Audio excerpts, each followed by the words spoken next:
Marvel fans कमर कस लो, क्योंकि MCU की आने वाली सबसे खतरनाक और सबसे इमोशनल फिल्म को लेकर इंटरनेट पर इस वक्त जबरदस्त तूफान मचा हुआ है।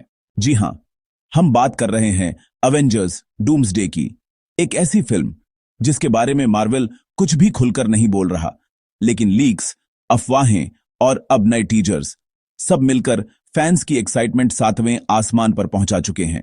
आज इस वीडियो में हम बात करेंगे डूम्सडे से जुड़े वायरल लीक, मार्वल द्वारा लीक के बाद रिलीज किए गए 2 बड़े टीजर्स और आखिर कैप्टन अमेरिका और थॉर की वापसी एमसीयू के लिए क्या मायने रखती है। तो वीडियो को एंड तक जरूर देखना, क्योंकि मामला बहुत बड़ा है। सबसे पहले बात करते हैं उन लीक्स की जिन्होंने मार्वल की प्लानिंग हिला दी। कुछ दिनों पहले इंटरनेट पर अवेंजर्स डूम्सडे से जुड़ा एक फुटेज और स्टोरी डिटेल्स लीक हुई। इन लीक्स के मुताबिक यह फिल्म सिर्फ एक सुपर हीरो टीम अप नहीं, बल्कि पूरे एमसीयू के भविष्य को बदलने वाली कहानी होने वाली है। सबसे बड़ा शॉक यह था कि स्टीव रॉजर्स यानी कैप्टन अमेरिका की वापसी की बातें सामने आईं। लीक्स में दावा किया गया कि स्टीव अब एक अलग शांत जिंदगी जी रहे हैं, लेकिन डूम्सडे जैसा खतरा उन्हें फिर से ढाल उठाने पर मजबूर कर देता है।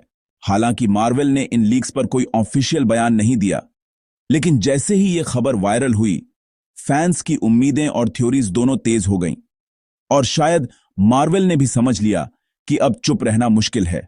लीक्स के कुछ ही समय बाद मार्वल ने पहला ऑफिशियल टीजर रिलीज किया, और यह टीजर पूरी तरह से कैप्टन अमेरिका पर फोकस्ड था।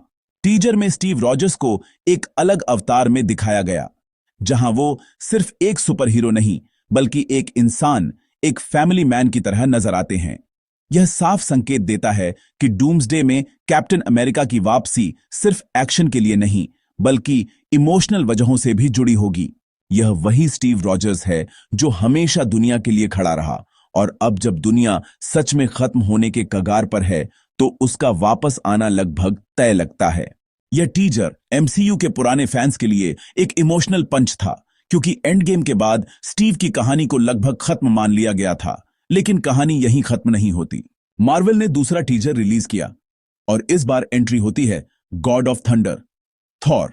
इस टीजर में थॉर को पहले से ज्यादा सीरियस, भारी और परिपक्व अंदाज में दिखाया गया।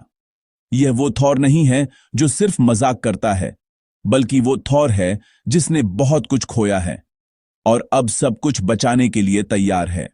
टीजर का टोन साफ बता देता है कि डूम्सडे में थॉर का रोल सिर्फ एक फाइटर का नहीं, बल्कि एक लीडर और प्रोटेक्टर का होगा। कैप्टन अमेरिका और थॉर एमसीयू के 2 सबसे पुराने और सबसे भरोसेमंद एवेंजर्स, अगर दोनों एक साथ वापस आ रहे हैं, तो खतरा वाकई में एवेंजर्स लेवल से कहीं ऊपर है। इन दोनों टीजर्स को देखकर एक बात साफ हो जाती है, अवेंजर्स डूम्सडे सिर्फ एक फिल्म नहीं, बल्कि एमसीयू का टर्निंग पॉइंट हो सकती है। यह फिल्म शायद मल्टीवर्स की सबसे डार्क कहानी बताए, पुराने अवेंजर्स और नए हीरोज को एक साथ लाए और एमसीयू को एक नई दिशा में ले जाए। मार्वल यहां नॉस्टैल्जिया और नई स्टोरी टेलिंग को मिलाकर एक ऐसा अनुभव देना चाहता है जो इन्फिनिटी वॉर और एंड गेम के बाद सबसे बड़ा इवेंट बन सके। अब सवाल आपसे है, क्या आप कैप्टन अमेरिका की वापसी के लिए तैयार हैं? क्या थॉर फिर से एमसीयू का सबसे ताकतवर हथियार बनेगा? और क्या एवेंजर्स डूम्सडे सच में मार्वल की अब तक की सबसे खतरनाक फिल्म होगी? अपनी राय कमेंट में जरूर बताइए। अगर आपको ऐसे ही मार्वल अपडेट्स, लीक्स और ब्रेकडाउन पसंद हैं, तो वीडियो को लाइक करें, चैनल को सब्सक्राइब करें और अगली बड़ी एमसीयू खबर के लिए जुड़े रहिए, क्योंकि ये सिर्फ शुरुआत है।